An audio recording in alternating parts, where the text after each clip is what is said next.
am Dr. Myra Sampson, founder and CEO of the Community Christian Alternative Academy, or CCA Academy as we call it. CCA was started in North Lawndale in 1978. So one of the questions people ask me is why start a school? And then why in North Lawndale? And why is it an alternative school? So I'm going to go back and give you a little bit of history. In 1964, President Lyndon Johnson established a brain trust to find ways to make schools better places of learning for poor and minority students. This brain trust developed the concept of schools without walls, alternative schools, and charter schools as ways of closing the achievement gaps between black and whites, between rich and poor. Soon, schools without walls and alternative schools began to pop up all over the nation.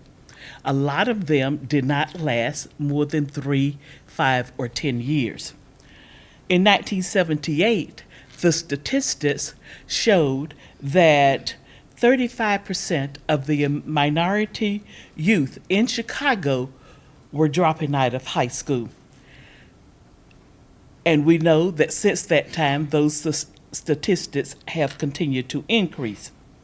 There was one alternative school on the west side, and it was in the Austin community.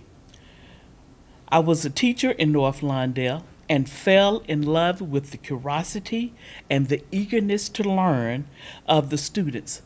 North Lawndale had a need for an alternative school, and the students called CCA family, and I called North Lawndale home.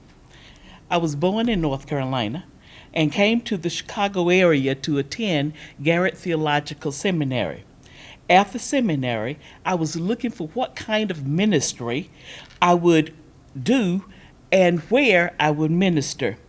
Started an alternative school to serve out of school youth and was both a ministry, an outreach ministry, and a way to thank my ancestors who had died and left blood all over the nation so that people like me could have the chance to go to school.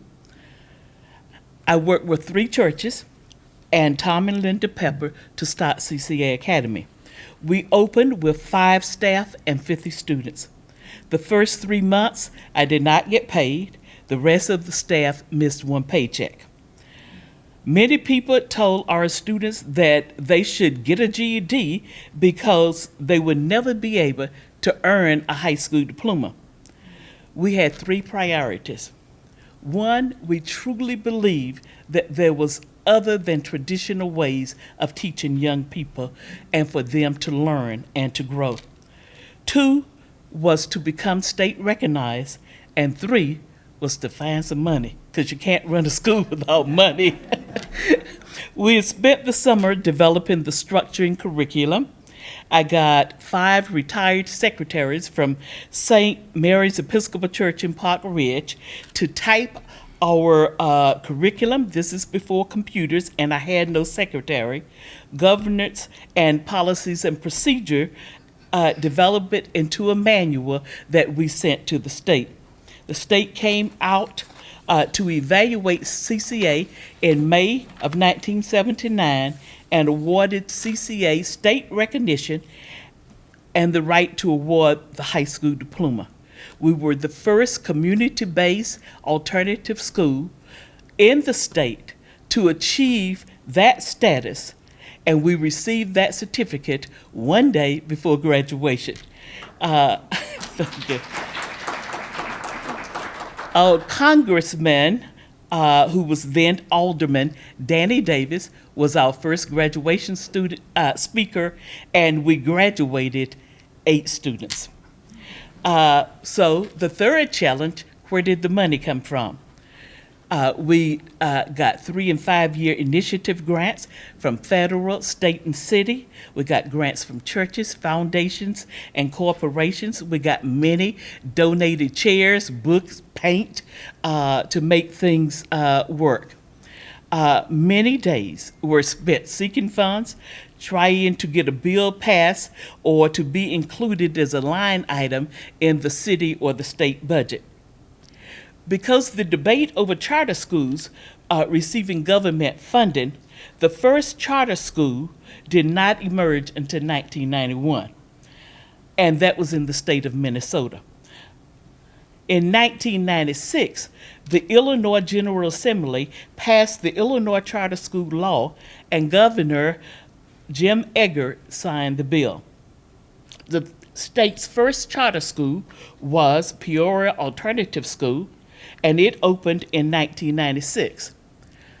20 small community-based alternative schools in Chicago joined forces and formed Youth Connection Charter School, or YCCS, and we received our charter in 1997.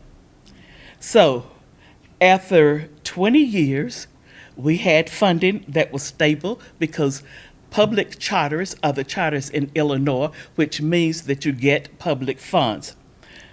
Now, it's been 41 years. We have a staff of 30, 180 students. We have impacted thousands of lives. We've had 1,800 graduates. And we have remained a CPS Level 1 school.